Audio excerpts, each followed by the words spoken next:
और हजारों कहते शेष में बलवान शेर, उसके साथ साथ उसके रक्षक भी थे। तथैव प्रबला सिंह वैभव पार्श्वरक्षक शार्दूलकामस्य गजा तत्र सहस्रा। अन्य हजारों की संख्या में शेर है, उसकी रक्षक पार्श्व रक्षक थे। जैसे एक रथी चलता है, उसके पीछे पीछे भी दूसरे रथ चलते रक्षा करने के लिए, तो हजारों की संख्या में और शेर चल रहे थे पार्श्व रक्षक। मगर भी उसकी रक्षा करने के लिए चल रहे थे। और मगर भी हमला करने, तो मत्स्य, मछलियां तो पानी के बिना नहीं रहती, लेकिन मत्स्य बोलती है यहाँ पर। हाथी, गज भी हाथी, ये भी उसकी रक्षा करने के लिए जा रहे थे। किंतु मछली तो बिना पानी के नहीं रहती, किंतु यहाँ पर हो सकता दिव्य मछली थी, दिव्य मछली होगी, सड़क चली गई होगी, मालूम है, किंतु यहाँ पर मत्स्य का प्रयोग कर दिया। अब कहते हैं इसके पश्चात काली का वर्णन करते हैं। काली कात्यायनी शानी चामुंडा मुंडे मर्दिनी भद्रकाली दत्ता वस्त्रा त्वरिता वैष्णवी दत्ता। कहते हैं काली के साथ एक 9 कालियां देवी थी। काली, कात्यायनी, ईशानी, चामुंडा, मुंड मर्दिनी, भद्रकाली, भद्रा, त्वरिता और वैष्णवी। ये जो 9 दुर्गा है, ये 9 दुर्गा भी काली के साथ वहां पर युद्ध क्षेत्र में गई। दक्ष प्रजापति कहते हैं एताभिर्नव दुर्गाभिर महाकाली समन्विता यहो दक्ष विनाशाय सर्वभूत गणेशा। क्योंकि काली के जो परिधान है नीचे वो पुरुषों के हाथ है, पुरुषों के हाथ काटे हुए उसको परिधान रूप से पहन दिए, ऊपर नहीं पहनी कुछ भी। ऐसे जो काली है उसके साथ साथ जो 9 दुर्गा है, वह 9 दुर्गा से हुई जो काली है, जो दक्ष प्रजापति को यज्ञ के विध्वंस करने के लिए भूत गणों से सेवित होकर के वहां पर युद्ध क्षेत्र में गई। दाकिनी शाकिनी चैव भूत कर्मत भूयका कुष्मांडा पर पटाश्चैव चटका ब्रह्म राक्षसा। इस शिव जी की सेना वर्णन कर रहे हैं। दाकिनी शाकिनी, डाकिनी शाकिनी सुना है आपने? भूत कर्मत भूयका, भूत है, कर्मत है, भूयक है, कुष्मांड है, ये सारे कैसे होते हैं? अरे शिव जी के गण है। इनको यदि शांति नहीं किया तो बच्चे के रूप में रखते हैं। ये कुष्मांड आदि है, एक बच्चा पैदा होता तब ये रोग पैदा होते हैं, उसमें शांति करने के लिए पूजा करना पड़ती है। भैरव क्षेत्र कालाक्षा दक्ष यज्ञ विनाश का त्वरितम वीरा शिवाज्ञा प्रतिपादका। कहते हैं भैरव है, क्षेत्रपाल है और दक्ष यज्ञ के विनाश करने के लिए गए। अब यहाँ पर ये वर्णन कर दिया। अब सेना का वर्णन करते हैं। सेना, जितनी सेना का वर्णन किया, जितनी तो भारत में पूरे विश्व में जनसंख्या नहीं है, इतनी सेना वहां पर लड़ने आई थी। कहते हैं 64 संख्या में 64 सेनापति थे, और सारे सेनापति के पास में 1-1 करोड़, किसी में 10 करोड़, किसी में 64 करोड़ थे। 64 सेनापति थे, मुख्य योद्धा थे। उसमें सभी के पास में 10-20 करोड़ सेना थी। अब 10-20 करोड़ जिसकी होगी तो कितना हो जाएगा? भयंकर। और मैं गिरने की कोशिश करी थी, लेकर तो मेरे को गिना ही नहीं, छोड़ ही दिया। 64 संख्या में सभी सेनापति के साथ साथ किसी के पास 10 करोड़ थे, किसी के पास 64 करोड़ थे, किसी के पास 100 करोड़ थे, 9 करोड़ थे, किसी के पास 1 अरब से ज्यादा निकल गए थे। ऐसे ही सारे सेनापति सेना को लेकर के दक्ष प्रजापति के पास में, दक्ष प्रजापति के यज्ञ को नष्ट करने के लिए चले। वीरभद्र को मुखिया बना करके, और वीरभद्र की बहुत सेना थी। कहते हैं इतने भूत कोटि शेषु प्रिय कोटि विस्त्रिभिः रौम्यहि स्वगणेश चैव तथा वीरो यवकृतम्। एक तो विशेष बात है कि 20 करोड़ कहते 20 करोड़ 20 सहस्त्र और 20 गण से युक्त करके ये वीरभद्र की सेना थी। वीरभद्र की अकेली सेना थी 20 करोड़ 20 सहस्त्र 20 गण, ये वीरभद्र की सेना थी अकेले की। और अन्य 64 की अलग सेना थी। अन्य 64 की किसी के पास 10 करोड़, किसी के पास 1 करोड़, किसी के पास 64 करोड़। वीरभद्र से भी ज्यादा थी। विशाख की 64 करोड़ थी और करियात की 9 करोड़ थी। अन्य की कई करोड़ थी।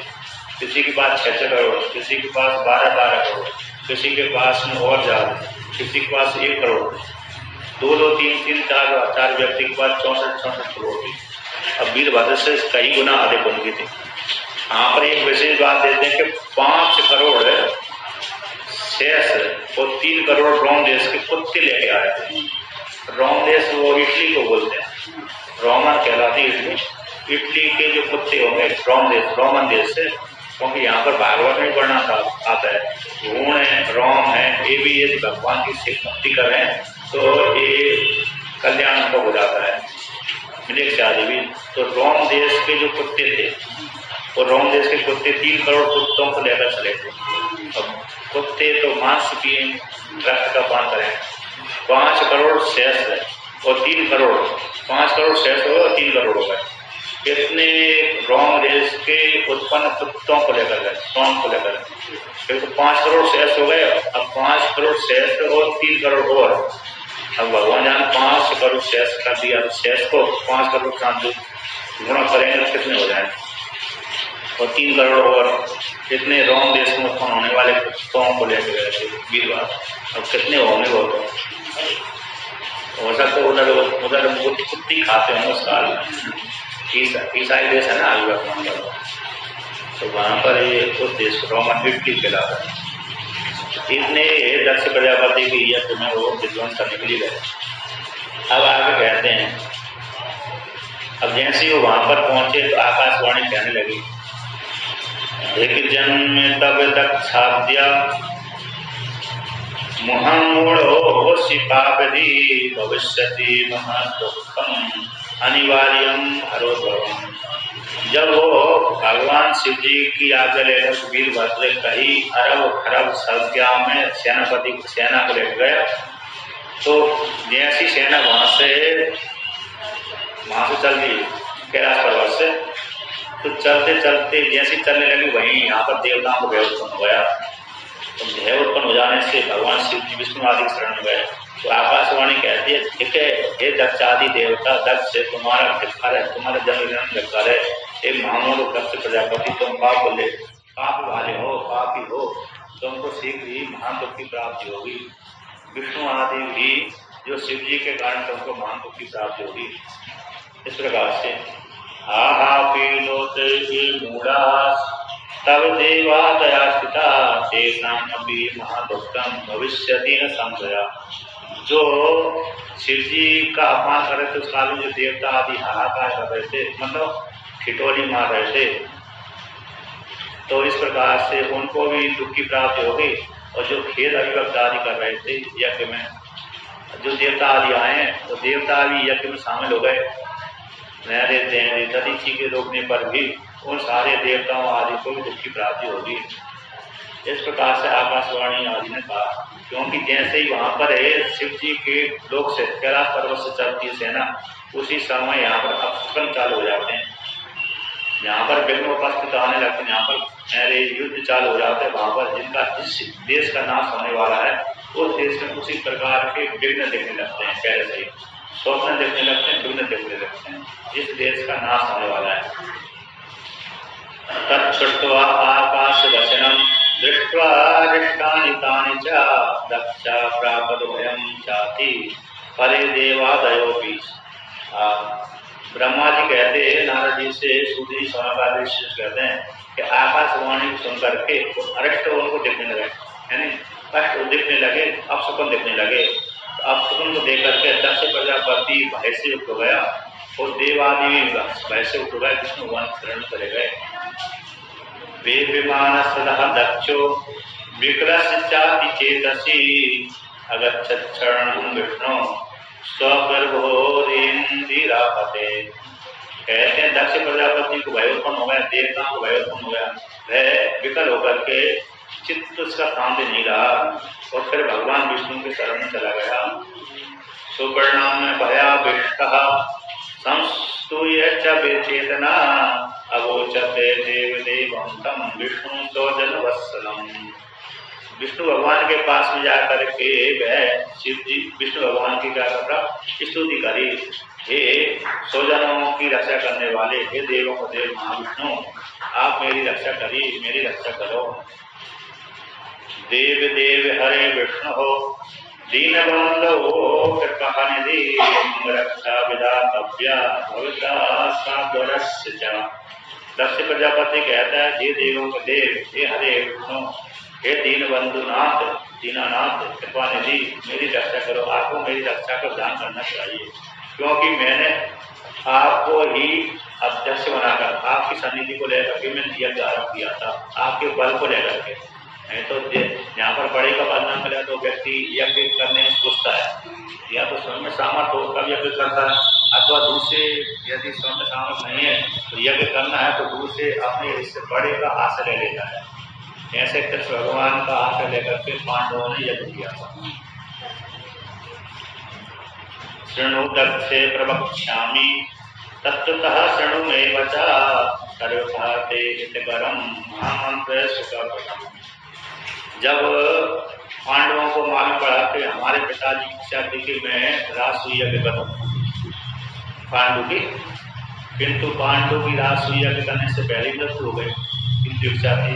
अब बाद में वो स्वर्गलोक में नारद जी से सूचना भेजी कि मेरे पुत्रों से कही जाकर कि मेरी इच्छा थी कि राजसूय यज्ञ करूं, मैं तो नहीं कर पाया, मेरे पुत्र राजसूय यज्ञ करें।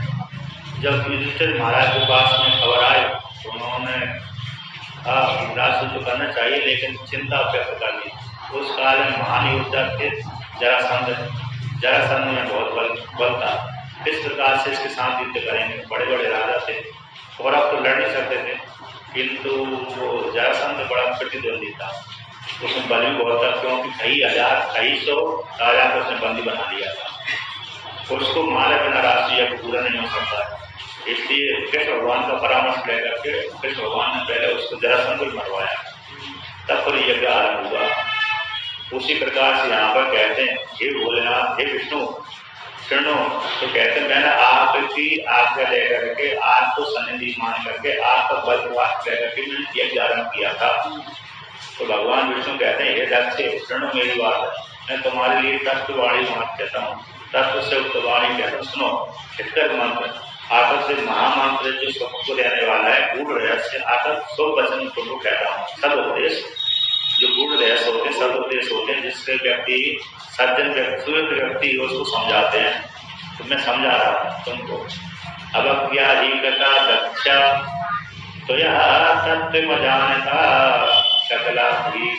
सकलाधीश्वर शंकर से परमात्मा। तो यहाँ पर कहते हैं, विष्णु भगवान कहते हैं, हे दक्ष प्रजापति, तुमने अवज्ञा भगवान भोलेनाथ की है। तत्व को न जानने के कारण तुम्हारे द्वारा एक अवज्ञा हो गई। जो संपूर्ण कलाओं के स्वामी है, संपूर्ण जगत के शासक हैं, ऐसे भगवान शिव जी परमात्मा की तुमने क्या कर दी, अवज्ञा कर दी।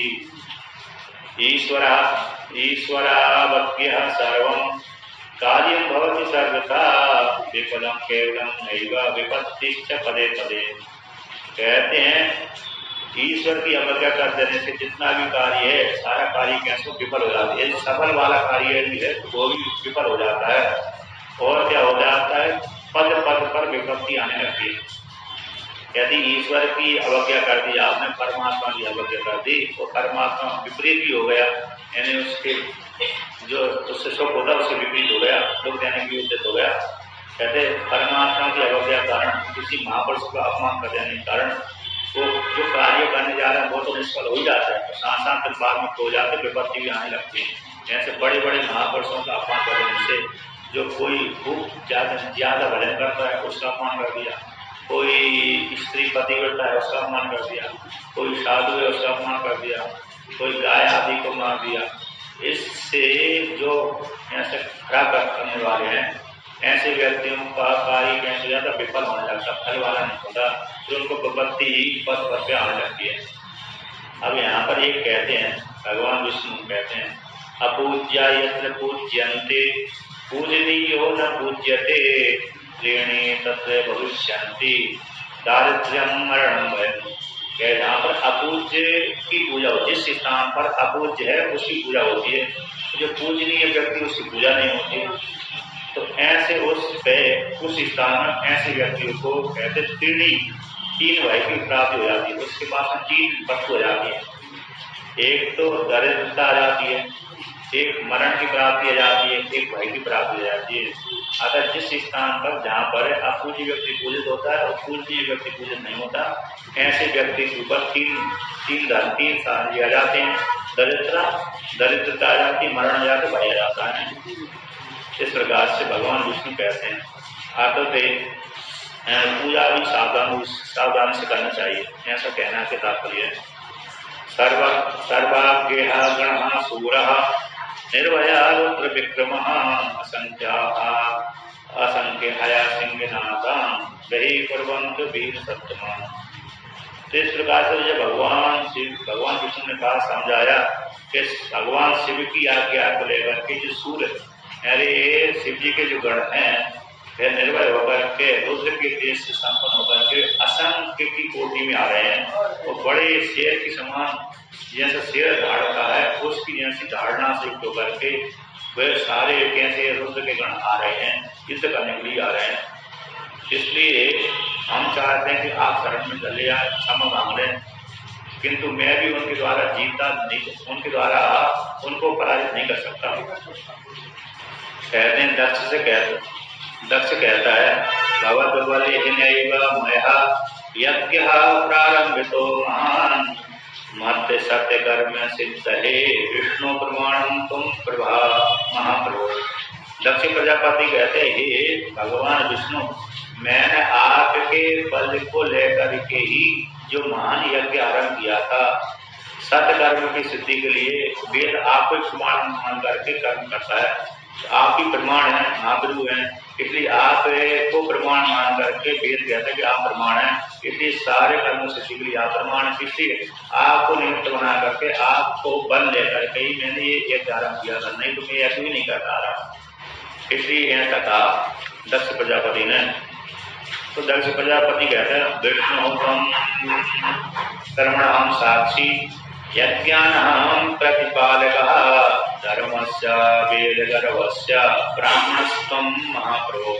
हे विष्णु, तुम सारे कर्मों के साक्षी है और सारे यज्ञों की रक्षा करने वाले धर्म के रक्षक हैं, वेद के गर्भ में रहते हैं, है ना, और ब्रह्मा है, वेद के गर्भ के जो ब्राह्मण हो तुम महाप्रभु हो। इस प्रकार से वेद के गर्भ जो ब्राह्मण है, ब्रह्मा जी भी हो, देव के प्रतिपालक हो, अगर वेद के भीतर तुम छुपे हुए हो। ऐसे गीता में वर्णन किया। गीता में जब भगवान श्री कृष्ण 10वें अध्याय को लेकर 11वें अध्याय को लेकर विभूति बताते हैं, तो वहां पर कहते हैं, मैं ही यज्ञ हूँ, मैं ही यज्ञ करने वाला करता हूँ, मैं ही यजमान हूँ और यज्ञ की होता आदि सारा मैं ही हूँ। तो वहां पर अपनी व्यापकता को बदलाते हैं। तो उसी प्रकार से अन्य स्मृतियों में भी वर्णन किया और पुराणों में वर्णन किया है और वेद में वर्णन किया, ये विष्णु भगवान को के साक्षी हैं।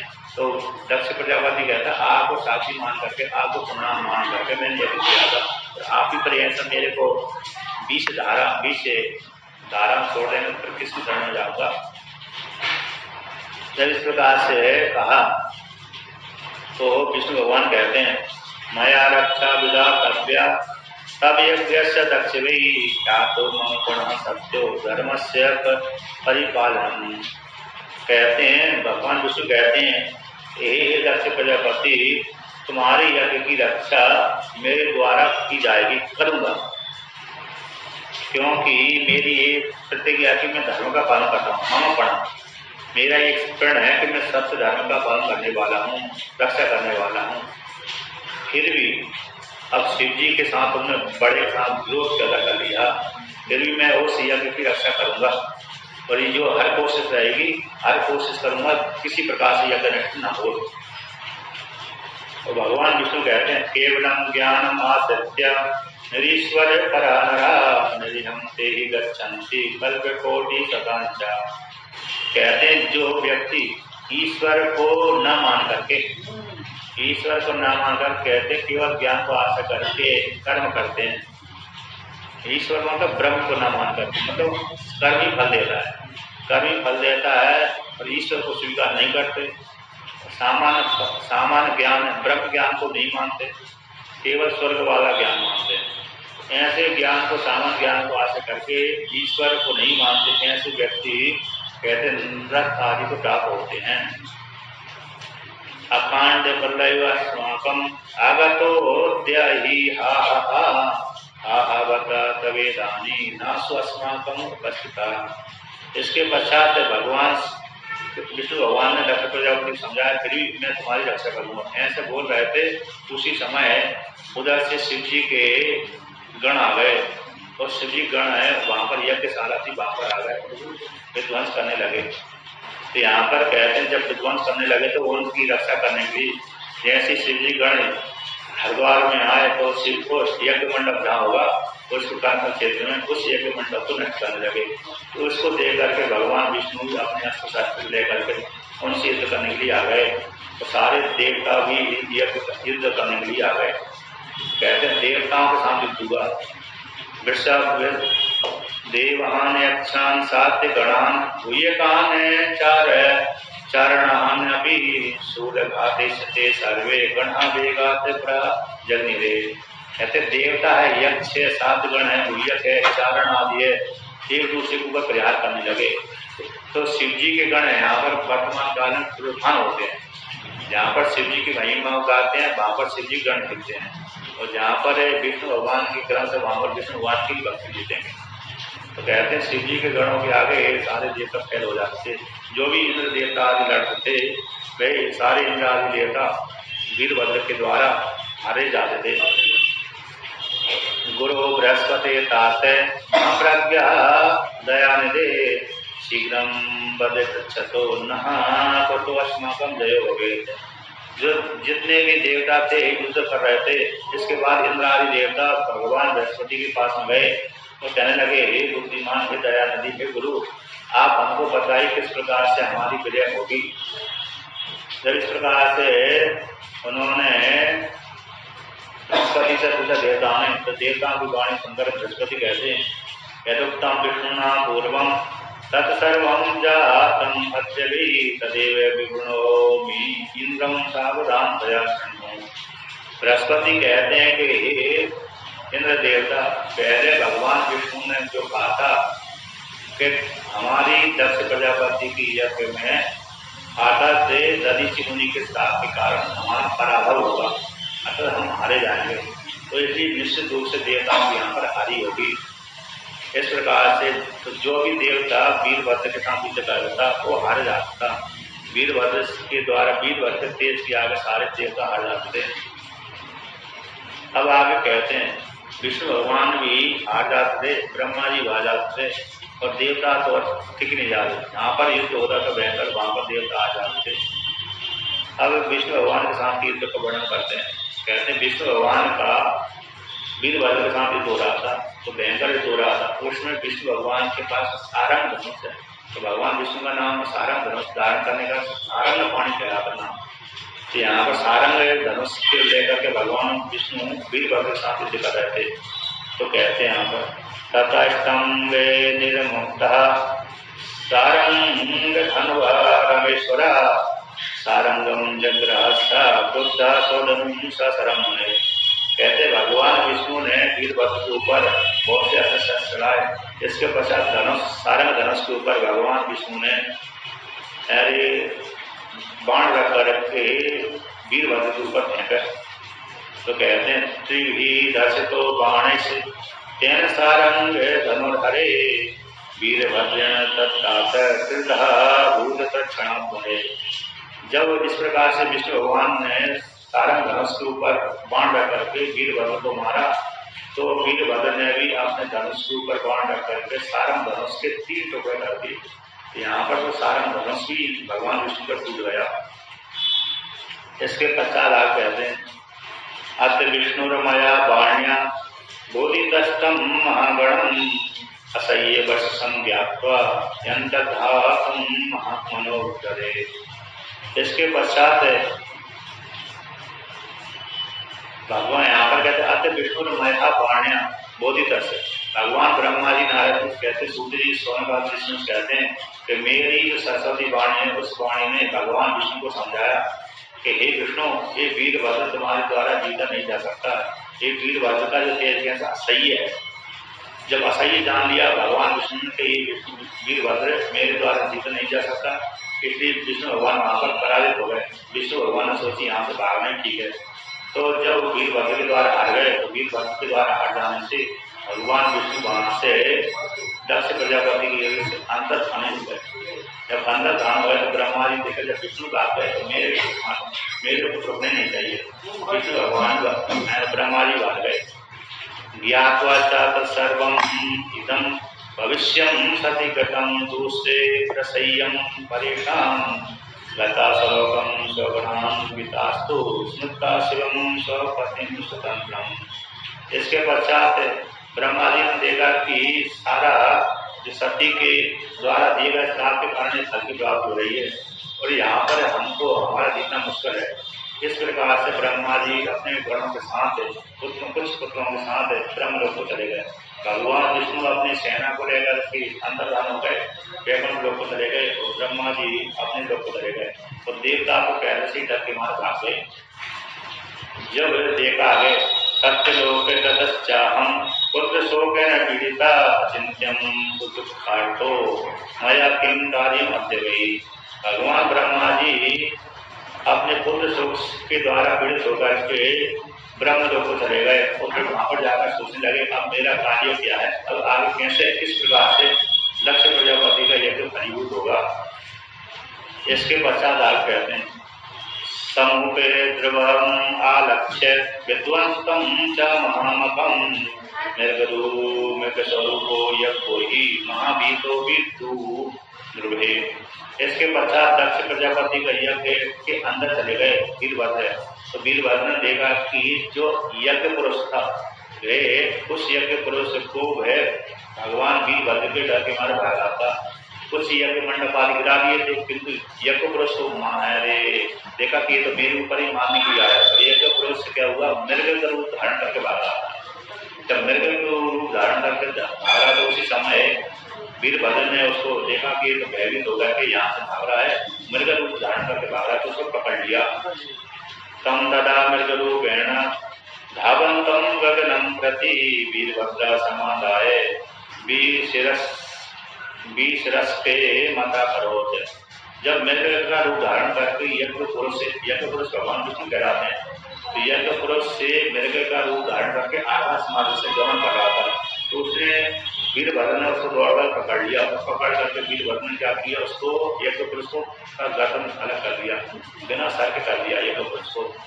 20 सरस्कम अतः करोत, यानी उसको यज्ञ जो पशु रहा मृग का शरीर रहा वो मृग शरीर को काट दिया, सर को अलग कर दिया। यज्ञ पुरुष का ऊपर का नीचे का गड़बड़ बचा, ऊपर का सब कर दिया। ततः प्रजापतिं धर्मं कश्यपं च प्रगृह्य स अरिष्टनेमिनं वीरो बहुपुत्रं मुनीश्वरम्। इसके बाद प्रजापति को धर्म को कश्यप ऋषि को पकड़ा भगवान है वीरभद्र ने, अरिष्टनेमि को पकड़ा और ब्रह्मा जी के बहुत से जो पुत्र थे उनको पकड़कर दंड दिया। मुनि मंगीरसं चैव विश्वासं च महागणा जगान मुद्री पादेन दत्तं च मुनिपुंगवः। कहते इसके पश्चात अंग्रेज मुनि को, विश्वास नाम के मुनि को, इनको पकड़ करके भगवान वीरभद्र ने मूर्धा के पास को प्रहार कर दिया, लाश मार दी इन सबके। तो कहते हैं इन सबको पकड़ कर इनको ज्यादा कुछ नहीं किया, सरों पर लाश मार दी। सरस्वत्यार्चना साग्रम देव मातुस्तदैवता चिच्छेदा करे जागरणा वीरभद्र प्रसादवान। कहते सरस्वती को तो नाक काट दिया और वेद माता का जो देवता की माता अदिति, देवता की माता तो अदिति कहलाती है, उसकी भी नाक काट दी चिच्छेदा। कहते कर अग्रह, अब कर का जो अग्रज होता है नाक होता है, तो नाक के द्वारा सरस्वती की नाक काट दी, अदिति की नाक काट दी वीरभद्र ने। ततो अन्यापि देवादि विधिया तदे पात्यामास सोयम गृह क्रोधः क्रांतालोचन। इसके पश्चात वीरभद्र ने और से बहुत से ऋषि मुनियों को पीड़ित किया, देवताओं को मार दिया, हमारे जो गंधर्वादी जो आए थे उनको भी मार दिया, बहुत से भागे डके मारे, बहुत से मारे गए। इसके आगे कहते हैं अब जिन लोगों ने शिव जी का अपमान कर रहे थे तो दक्ष प्रजापति अपमान कर रहे थे, उस काल में जो ऋषि मुनि उनको दक्ष प्रजापति को उकसा रहे थे, उनके ऊपर कहते हैं विहापोति यदि भृगुम यावते मणि भद्र कृपाभिमान तदा ब्रह्मो रसी तदा पाशितमस्तुर्युंचनम। कहते हैं जब जिस काल में दक्ष प्रजापति शिव जी को उलाहना दे रहा था, तब भृगु ऋषि क्या कर रहे थे, दाढ़ी पे हाथ करके दाढ़ी बात कर, इतनी बड़ी तो दाढ़ी है तो नाभि तक रहती है, और दाढ़ी बात कर रहे थे और उकसा रहे थे। तो देखा उस काल में वीरभद्र को स्मृति जाग गई होगी, परमात्मा के द्वारा ज्ञान हो गया होगा, नहीं तो वीरभद्र तो बाद में पैदा हुआ, तो उसने दाढ़ी मारी। कहते हैं जो मणिभद्र नाम का है, और मणिभद्र नाम के उसने शिव जी के गण ने भृगु को पकड़ लिया और उसको पकड़ करके पृथ्वी पे गिरा दिया, और छाती पे लात रख दी, और लात रखने के पश्चात फिर छाती पे लात रख करके दाढ़ी पकड़ खींच ली 9 से दिन, और 9 से दिन बाल कट गए, उखड़ गए। भृगु ऋषि के साथ दाढ़ी नहीं। चंडस्य चोते पाठयामास पूष्णोदंतान प्रवेगता सत्यमाने हरे पूर्वम यो हसदे दर्शयंत तथा। कहते चंड नामक शिव जी के गण ने पूषा देवता उस काल में दांत चिल्लाकर घस रहे थे, तो उसको पूषा जब भाग रहे थे, पूषादित्य को सूर्य देता है, 12 आदित्यों में एक पूषा नाम को देता है, आदित्य कहलाते हैं। 1 महीना के पूषा देता है, 1 महीना ये गर्मी पैदा करते हैं, चलते हैं तब। तो जो पूषा है सूर्य देवता है, वो उस काल में क्या कर रहे थे, दांत दिखा घस रहे थे। तो देखा तो चंड नाम के शिव जी के गण ने उसके पकड़ा, पृथ्वी गिराया और दांत पकड़ा, दोनों पकड़ा, आज निकाल दिया, तो दांत को तोड़ दिया। सत्य माने हरे पूर्व दर्शयंत मंद स्वर से आता। जब भगवान शिव जी को श्राप दे रहे थे, उलाहना दे रहा था दक्ष प्रजापति, श्राप दे रहा था, उस काल में पूषा नाम के देवता सूर्य भगवान हंस रहे थे, हंसते हुए उनको उकसा रहे थे, देव हम भी आपके साथ हैं। यदि उसको किसी व्यक्ति को उकसाने वाले जो दे रहा उसको कोई सहारा न मिले तो शांत हो जाएगा। नंदी भगत नेत्रेहि पातितस्य रुषा भुवि उच्चहारा सा दक्षिणोक्षणा सहा या सपंतम असुसूचत। कहते नंदी ने भग नाम के जो देवता है, भगे नहीं ऐसा ही होता है, तो भग नाम के जो देवता है उसको जब दक्ष प्रजापति साथ है तब आंखों के द्वारा इशारा कर रहे थे, तो दाने इशारा करते हैं तो आंखों के इशारा से वो चढ़ गया, आंखों इशारा कर रहे थे, इशारा करें तो नंदी ने उसको भग देवता पकड़ करके उसके क्या कहते नेत्रों को निकाल दिया, काट दिया। किसी त्रिशूल निकाला और त्रिशूल में तो आंगली खींचे, आंगली यहाँ से जोर से घुसा दो तो आंखी निकल जाएगी। कहते हैं और कहते हैं विडम्बिता सुधा दक्ष सस्वहा दक्षिणा तथा मंगल कथा चांदे तत्प्रस्ता गणनाय।